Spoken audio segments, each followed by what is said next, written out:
And the United States wants to especially thank Noah Argamani for coming here today to provide such compelling testimony to the depravity of Hamas and what you endured. The United States stands with you and with all hostages, and we join other members of this council who have expressed condolences for those who lost loved ones, and to demand the release of those still in captivity, including your partner. At the outset, it is important to note that the United States continues our work with Qatar and Egypt to ensure full implementation of the ceasefire and hostage release deal.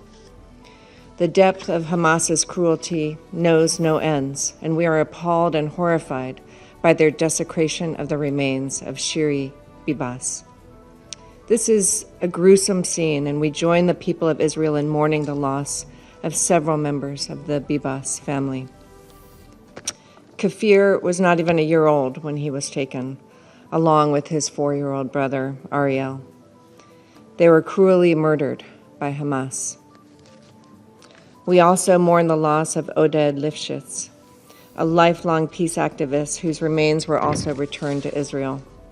The only solace is that the remains can be returned to their families for proper burial.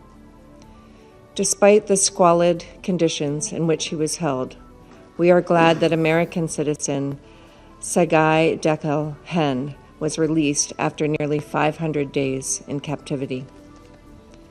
That said, we must never forget the lives taken as a result of the brutal Hamas terrorist attack on October 7, 2023.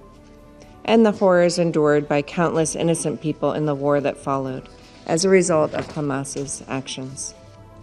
Hamas still holds 63 hostages, including New Jersey native Edan Alexander, and the remains of 4 Americans murdered by Hamas in Gaza. The taking of hostages is a despicable, criminal act. All hostages must be released now. Mr. President, as President Trump has made clear, the future of Gaza must look different. We cannot rely on the tired ideas of the past and expect better results. Bold thinking is needed to avoid ending up in the exact same place, death, destruction, and instability, which is untenable for Israelis, Palestinians, and the region. We have seen Hamas cynically weaponize the suffering of Palestinians by using civilian infrastructure to store caches of weapons, house fighters, and coordinate attacks. As long as Hamas stands as a force that can govern, or as a force that can administer, or as a force that can threaten by use of violence, peace becomes impossible. Hamas must be eliminated. It must be eradicated. Any plan for reconstruction in Gaza must ensure Hamas is fully removed from power and held accountable for its October 7th terrorist massacre.